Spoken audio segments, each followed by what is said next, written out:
বন্ধুরা, চীনের কমিউনিস্ট পার্টির ৭৬ বছরের প্ল্যানে জল ঢেলে এবারে গোটা দেশ জুড়ে খুঁজে খুঁজে সেই সমস্ত চাইনিজ দালালদের খতম করা হচ্ছে, যারা ভারতকে ভেতর থেকে টুকরো করার চেষ্টা করছিল, যার আন্ডারে অলরেডি ভারতের একাধিক রাজ্যে এই চীনপন্থী আতঙ্কবাদীরা ভারতের বিরুদ্ধে যুদ্ধ ঘোষণা করে দিয়েছিল, যার ফলস্বরূপ ভারতের কিন্তু ব্যাপক ক্ষয়ক্ষতি হয়েছে। এমনকি পরিস্থিতি এতটাই খারাপ পর্যায়ে পৌঁছে গিয়েছিল যে গত ১ থেকে ২ দশক ধরে একাধিক ভারতীয় গ্রাম এই চাইনিজ আতঙ্কবাদীদের কন্ট্রোলে ছিল এবং দেশের ভেতরে এরা বলতে পারেন যে নিজেদের একটা আলাদাই আইন চালাচ্ছিল। কিন্তু ফাইনালি লাস্ট কয়েক মাস ধরে ভারতীয় সেনাবাহিনী গোটা দেশে নিজেদের অপারেশনকে এতটাই বাড়িয়ে দিয়েছে যা কল্পনার বাইরে। এই রিপোর্টটা দেখুন। দুদিন আগে ছত্তিশগড়ে কমিউনিস্ট আতঙ্কবাদী গোষ্ঠী সিপিআই মাওসদের মোট ১০ জন আতঙ্কবাদীদের এক অপারেশনে খতম করা হয়েছে, যেখানে ভারতীয় ফোর্সের দ্বারা আমাদের সিআরপিএফের কমান্ডো থেকে শুরু করে লোকাল পুলিশ ফোর্স প্রত্যেকেই কিন্তু সামিল ছিল। মজার ব্যাপার হলো, কয়েকদিন আগে আমাদের গৃহমন্ত্রীর তরফ থেকে একটা গুরুত্বপূর্ণ স্টেটমেন্ট সামনে আসে যে ওরা নাকি আগামী ২ বছরে গোটা দেশ থেকে চীন সমর্থিত এই কমিউনিস্ট নকশালিজমকে সম্পূর্ণ শেষ করে দেবে। আর খেয়াল করুন, এই মুহূর্তে যে পরিমাণে ছত্তিশগড়ে এদের বিরুদ্ধে লড়াই চলছে তা শুধুমাত্র মারাত্মক বললেও ভুল হয়।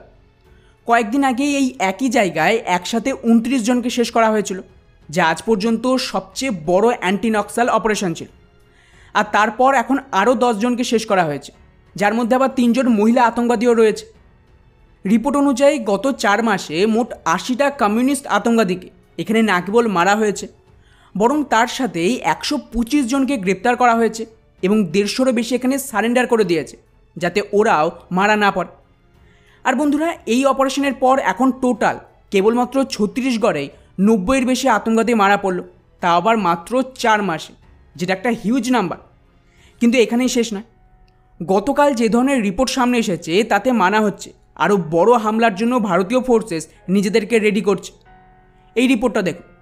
ভারত সরকারের অফিসিয়াল দাবি অনুযায়ী আমাদের প্যারামিলিটারি ফোর্স মানে সিআরপিএফ বা বিএসএফ এরা যতগুলো কমিউনিস্ট আতঙ্কবাদী প্রবণ এলাকা রয়েছে, তাই ছত্তিশগড় থেকে শুরু করে আশেপাশের সমস্ত রাজ্যে সেখানে কিন্তু নতুন করে ১২৫টা সিকিউরিটি পোস্ট তৈরি করেছে, যেখানে অতিরিক্ত সৈনিকদের ডিপ্লয় করা হচ্ছে।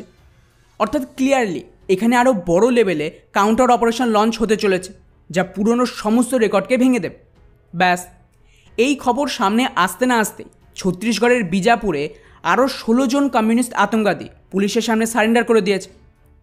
তবে এখানে সবচেয়ে ইন্টারেস্টিং বিষয় হলো, এই আতঙ্কবাদীদের মধ্যে ২টো আতঙ্কবাদী বড় লেভেলের লিডার ছিল, যারা অ্যাকচুয়ালি এই গোটা রাজ্যে ওদের কমিউনিস্ট ক্যাডারদের অপারেট করত এবং এদের ওপরে ১৩ লাখ করে অনুদান ছিল যে যারা এদেরকে ধরিয়ে দিতে পারবে তারা এই পুরস্কারের টাকা পাবে। এর মধ্যে একজনের নাম হলো অরুণ কার্তি, যেই কমিউনিস্ট পার্টি অফ ইন্ডিয়া বা সিপিআই মাওস্টের যে স্বঘোষিত আর্মি ছিল, পিপলস লিবারেশন গেরিলা আর্মি, যাদের ফান্ডিং আসতো চীন থেকে। তো এই ব্যাটালিয়নের যে লিডার ছিল সে ছিল কিন্তু এই অরুণ। এখন যেই ভারতীয় ফোর্সের তরফ থেকে লাগাতার এদের বিরুদ্ধে ক্র্যাকডাউন শুরু করেছে, সেই ভয়ে এখন এই লিডার কিন্তু সারেন্ডার করে দিয়েছে। অন্যদিকে আবার এই কমিউনিস্ট আতঙ্কবাদীদের যে মেন হেডকোয়ার্টার ছিল ছত্তিশগড়ে, যার নাম অবুজমার্গ, এটা কিন্তু মেনলি একটা পাহাড়ি আর জঙ্গলের এরিয়া। এখান থেকেই আতঙ্কবাদীরা অপারেট করতো। এখন রিপোর্ট দেখুন। আমাদের সিকিউরিটি ফোর্সেস ফাইনালি ওদের এই রাতেই হামলা চালিয়ে এটাকে পুনরায় উদ্ধার করতে শুরু করে দিয়েছে। সরকারি ডেটা অনুযায়ী এই অপারেশনে মোটামুটি ৮০০-র বেশি কেবলমাত্র স্টেট পুলিশ সামিল ছিল, আর তার সাথেই সিআরপিএফের কমান্ডোরা এবং প্যারামিলিটারি ফোর্স আর পুলিশ মিলিতভাবে যেভাবে কাশ্মীরে অপারেশন চলছিল, ঠিক সেইভাবেই গোটা ছত্তিশগড় জুড়ে এই মুহূর্তে চিরুনি তল্লাশি চালিয়ে প্রত্যেকটা আতঙ্কবাদীদের দখল করা গ্রামে ঢুকে এদেরকে খুঁজে খুঁজে মারছে। আর বন্ধুরা, এর ফলস্বরূপ গৃহ মন্ত্রণালয়ের রিপোর্টে দাবি করা হয়েছে যে এই কমিউনিস্ট হামলা এবং এই হামলায় মৃত্যুতে মোটামুটি ৭৭% কমতি এসেছে। মানে সোজা ভাষায় বললে, ধরুন আগে যদি ১০০টা হামলা হতো, এখন তার জায়গায় মাত্র ২৩টা হামলা হচ্ছে। আর এটা আবার গত বছরের ডেটা। এখন গত ৪ মাস ধরে যে নতুন অপারেশন শুরু হয়েছে তাতে তো বলা ভালো যে ভারতীয় ফোর্সেস এক প্রকার তাণ্ডব চালাচ্ছে এবং হালেই মোটামুটি ৯০ থেকে ১০০ জন মরল এবং কয়েকশো সারেন্ডার করে দিয়েছে। সেক্ষেত্রে এই সংখ্যা আরও বেশি বাড়বে। যাই হোক, এবারে আসি আসল বিষয়ে যে এতে চীনের কতটা ক্ষতি হয়েছে। তো বন্ধুরা, চীন গত ৭০ বছরের বেশি সময় ধরে নিজেদের এই কমিউনিস্ট আইডিওলজিকে কাজে লাগিয়ে ভারতের নর্থ ইস্ট এবং এই রেড করিডোরের রাজ্যগুলিতে আতঙ্কবাদী আর যুদ্ধ লাগিয়েছে নিজেদের একটা পুরো ইকোসিস্টেমের মাধ্যমে। এর সুবিধা হলো চীনের তরফ থেকে ভারতের এই রাজ্যগুলিতে কোনো রকম ডেভেলপমেন্ট হতে দেয়নি এবং বলতে পারেন যে এই রাজ্যগুলোর অবস্থা খুবই খারাপ ছিল।